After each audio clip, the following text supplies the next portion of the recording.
आम Dhenkanal thinkers forum पालन कर स्वाधीनता दिवस किंतु यहीटारे मु गोटे प्रश्न पचारिया चाहे समस्त सतरे कौन आम स्वाधीन निजक ये प्रश्न पचारतु जदि निजक निजे स्वाधीन बोली भावुंट आम देश आगे प्रथम कथा आम जिते बड़े स्वाधीनता दिवस पालन करुचे बहु आडम्बर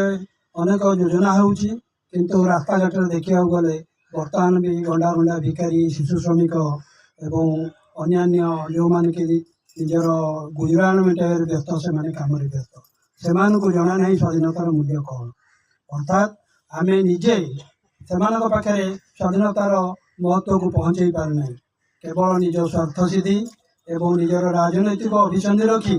वर्तमान देश आमर आगे तेणु मोर आह्वान समस्ते निजक दुर्नीति मुक्त करूँ एक कथा समस्ते कहते किंतु निजर स्वार्थ